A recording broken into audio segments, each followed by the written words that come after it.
yang dimana ditemukan memang fix 99,99% berdasarkan data yang diberikan oleh Kapus Lapor Bareskrim, dalam hal ini yang diwakili oleh beliau, bahwa anak tersebut memang tertukar. Sekali lagi kami mengucap syukur alhamdulillah atas rahmat Allah SWT, Tuhan Yang Maha Kuasa. Masing-masing pihak bisa menerima dengan kebahagiaan yang luar biasa. Ini menunjukkan perhatian yang serius dari pemerintah negara Republik Indonesia. Perasaan saya ya waktu itu juga langsung gimana ya, langsung lega dan juga bahagia bahwa benar kan dugaan saya itu berarti emang benar-benar tidak salah, feeling saya juga tidak salah, dan juga kontak batin saya juga ke bayi yang di sana itu tidak salah gitu ya. Kemungkinan kebahagiaan itu muncul dari kemarin juga ya, semenjak pas dengar langsung bahwa si bayi yang ada di sana itu emang muklis ya gitu dari daging saya. Bukan main gelisahnya ya, dan kita walaupun gelisah bagaimana juga kita harus bisa menerima, dan apa hasilnya nanti gitu kan, kita harus memperkuat diri. Itu juga saya butuh persiapan banget ya, dari beberapa hari saya membutuh butuh fisik yang sehat, butuh mental yang kuat, dan juga hati yang benar-benar tenang gitu. Jika melihat kasus yang akhir-akhir ini viral ya, terkait tertukarnya bayi yang dilahirkan oleh dua orang wanita yang melahirkan bayi dengan berjenis kelamin sama, ternyata tertukar. Sebenarnya kalau dibilang tertukar mungkin juga agak sulit ya, karena ternyata identitas yang dibawa oleh bayi Nyonya Siti ini memang berbeda gitu kan, dan bayi yang merasa sudah benar namanya itu juga punya identitas yang sama. Jadi ada dua bayi mempunyai identitas sama ya. Kalau dua bayi mempunyai identitas yang berbeda, ketukar, nah itu memang ya secara identifikasi jelas-jelas salah ya. Tapi salah dalam hal mengidentifikasi ya. Ternyata identitasnya ibunya ini, nomor rekam medisnya ini. Nah, kemudian ketukar dengan yang lain. Nah, itu ketukar, salah identifikasi. Nah, ini yang pasti adalah katanya ada dua identitas yang sama ditempelkan pada dua orang bayi, sehingga bayi ini yang satu dibawa oleh orang tua biologisnya yang tertera di identitas itu kan nama ibunya, jadi ngerasa itu namaku, ya sudah ku bawa. Lah yang satunya membawa bayi yang nggak ngerasa itu bayi saya karena namanya bukan namanya saya. Nah itu tentu kan kasus yang unik sekali yang harus kita bahas dan jangan sampai terjadi lagi. Di dalam rumah sakit itu sebenarnya kan ada protokol identifikasi pasien, dan itu hal utama ya, nomor satu yang harus diperhatikan untuk sasaran keselamatan pasien atau SKP. Setiap rumah sakit pasti harus menjalankan itu, identifikasi dengan baik. Persoalannya adalah bahwa kadang-kadang kalau sudah ditempel identitas sudah aman, lupa bahwa ketika menempelkan identitas itu juga ada protokolnya.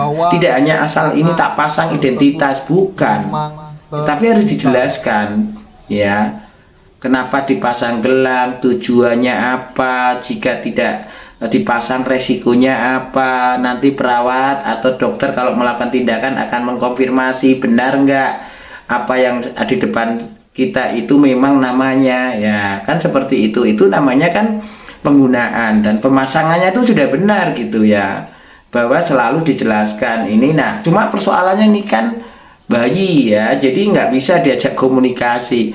Tapi walaupun demikian mestinya ada prosedur double check ya. Kalau misalnya identifikasi entah itu memasang atau menggunakan pada saat melakukan kegiatan, tentu si perawat atau bidan atau dokter bisa konfirmasi ke pasiennya kalau pasiennya bisa diajak komunikasi. Tapi kalau pasiennya tidak bisa diajak komunikasi, mungkin tidak sadar, mungkin bayi, ya otomatis double checknya bukan ke pasiennya tapi ke temennya, benar nggak ini identitasnya ini. Nah itu kan mestinya seperti itu. Nah kemudian tentunya juga harus dilihat bahwa ketika membuat identitas pasien, bayi kan belum punya nama, sehingga ya wajar dengan nama ibunya. Tentu tidak bisa hanya inisial bayi Nyonya S atau Nyonya SK karena namanya ibunya Siti Komdiah, tapi yang satunya Siti Kamsia, hampir sama kan. Nah tentu kalau kita menulisnya inisial itu ya salah, resiko tertukar tinggi. Itu kalau memang namanya ibaratnya namanya dengan tulisan yang sama karena disingkat atau inisial. Tapi kalaupun ditulis nama ibunya yang lengkap, apalagi hampir mirip, atau nama depannya sama, ya mestinya harus nama belakangnya juga ditulis supaya enak kan gitu. Ya memang agak capek menulisnya, tapi itu demi keamanan dan keselamatan pasien, sehingga tidak terjadi kejadian tertukar seperti ini. Nah tentu setiap rumah sakit punya protokol itu, punya SPO-nya. Persoalannya adalah apakah patuh atau tidak, apakah dikontrol atau tidak. Makanya sangat penting kepala unit itu mencoba untuk mengidentifikasi pasien. Bagaimana dimonitor apakah teman-teman staf, entah bidan, perawat, ya dokter itu benar-benar bisa menggunakan gelang itu dengan benar. Memang sudah terpasang karena memang aturannya harus dipasang. Tapi apakah digunakan? Nah itu yang penting. Ya kadang-kadang nama nggak jelas, namanya udah kehapus ya. Nah terlalu kecil atau kepotong-potong, itu kan sangat berpotensi beresiko. Nah tapi kalau kita nggak mencoba mencari tahu ya, ngontrol, supervisi ya, nah nanyain kan unitnya itu apakah tahu manfaat dari gelang identitas ini. Nah kalau tidak kan bahaya. Ya kita tugas perawat dokter itu kan banyak. Kalau tidak dibantu mengoreksi apa yang dilakukan itu sudah benar atau belum, ya repot. Tahu-tahu begini ya kan, udah nyolot kemana-mana, marah-marah ya, keluarga konfirmasi ternyata memang benar tertukar. Nah ini kan menjadi parah ini ya. Nah itu jangan sampailah terjadi di rumah sakit manapun, di klinik manapun. Identifikasi pasien begitu sangat pentingnya. Supaya terimplementasi dengan baik, maka mestinya regulasi itu disosialisasikan. SPO itu benar-benar disosialisasikan ke teman-teman. Wajib baca, jangan tidak ya. Kemudian juga rumah sakit menyediakan event bagaimana mereka yang bekerja di layanan ini dikontrol dengan baik, disupervisi dengan baik, dimonitor dengan baik. Kalau memang tidak bisa ya diajarin ulang, entah melalui pelatihan, BIMTEK, atau melalui aktivitas-aktivitas yang memungkinkan mereka menjadi paham. Jangan lupa dinilai kinerjanya. Karena apa? Mungkin mereka sudah ngerasa benar dan mereka nggak pernah dicek. Yang penting pekerjaan lancar, saat itu tidak terjadi apa-apa, iya ya, tetapi kita nggak pernah tahu kalau tidak pernah dinilai ya. Yang penting pekerjaan selesai lah. Ini banyak terjadi di rumah sakit ya di Indonesia, bahwa seolah-olah identifikasi pasien itu tidak begitu penting ya, dan kalaupun dipasang tidak dimanfaatkan dengan baik. Sama aja misalnya jelas bahwa rumah sakit itu kan wajib hukumnya mengidentifikasi resiko tambahan. Misalnya ternyata dia menderita gangguan jiwa, ternyata dia ada depresi ya yang berpotensi melakukan BD ya. Nah tentu ini harus hati-hati, harus dikenali, dilabeli. Nah resiko kan, sehingga orang-orang di rumah sakit akan memberikan perhatian yang lebih untuk pasien itu supaya tetap aman. Itulah fungsi identifikasi. Jadi tidak hanya nama, nomor RM, NIP. Kalau memang ada faktor resiko yang mungkin bakal terjadi jika kita nggak hati-hati, ya diidentifikasi. Namanya ya resiko tambahan, maka rumah sakit wajib, walaupun bukan rumah sakit jiwa, bukan melayani pasien jiwa, tetap saja harus dilakukan ya. resiko-resiko, misal resiko pasien melarikan diri. Nah, itu kan bisa diidentifikasi, ya. Tahu-tahu pasiennya hilang, tahu-tahu pasiennya udah meninggal, ya, di lantai bawah. Nah, ini kan tentu sebenarnya bisa diatasi dengan identifikasi pasien, ya, termasuk kekeliruan pemberian obat, kekeliruan pemberian diet atau makanan, kesalahan tindakan, ya. Itu kan semua bermula dari identifikasi.